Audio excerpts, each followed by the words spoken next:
This week we're going to talk about life in slow motion. What's up, YouTube? It's this guy, Jeremy McDonald. Let me hear you say it. One of your very favorite people with Parkinson's. Of course, it's Jeremy, also known as J Mac, Jeremy Mac. Let's do this thing.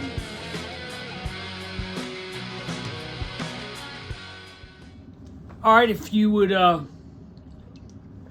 like to send me an email, JMac Podcasters, that's JAYMAC Podcaster at gmail.com. Also on Instagram at JeremyMac76. I'm also on Facebook, but rarely check that.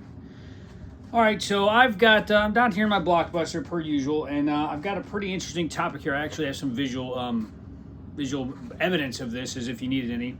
But before we do that, I would like to just pimp my buddy's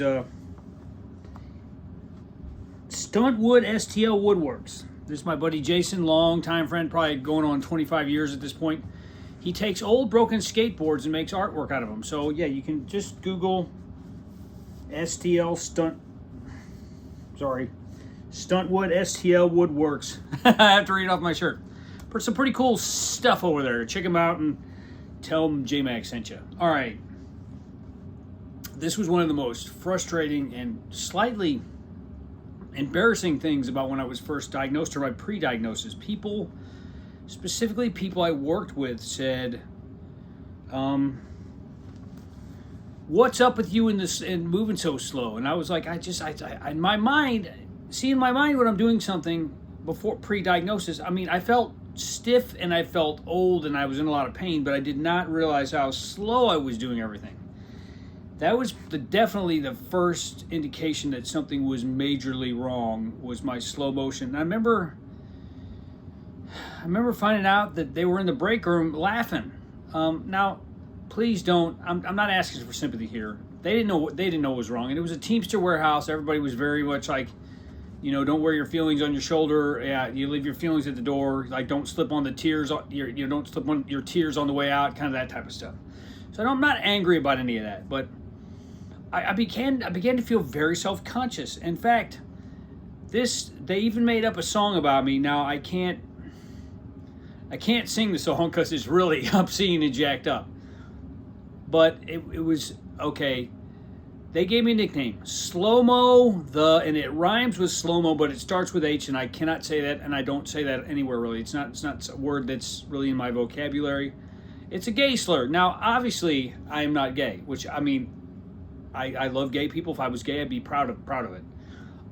But I did have a reputation for running around in little underwear at parties, or less than that, and just being basically kind of a jackass, kind of a dirty dude. Oh, I mean, it was all for fun. There was nothing. I wasn't like grabbing or anything. It was basically just like at a party, I'd be the first one to get my ass out. In fact, this is a little funny story aside.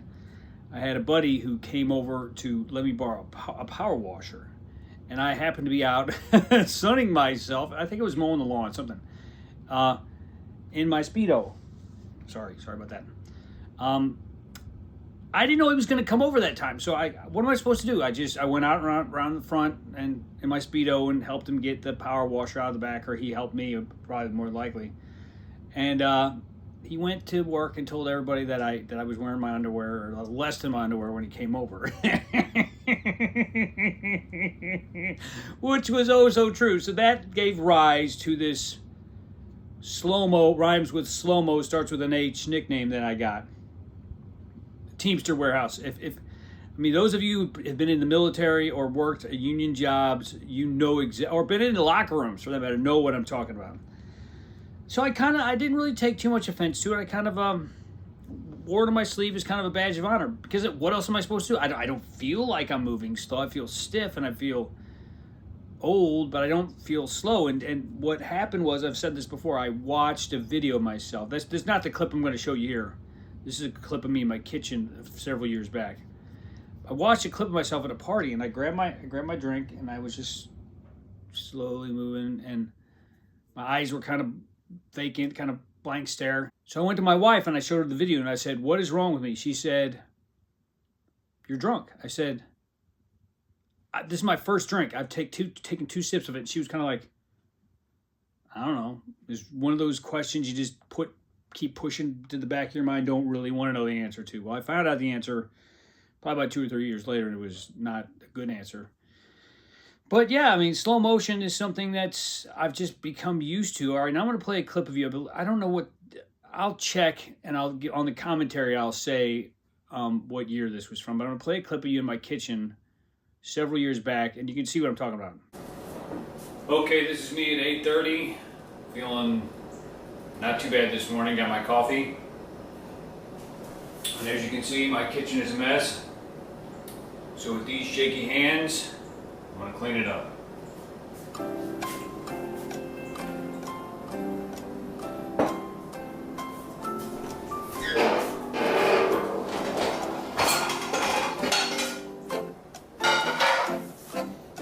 All right, see that?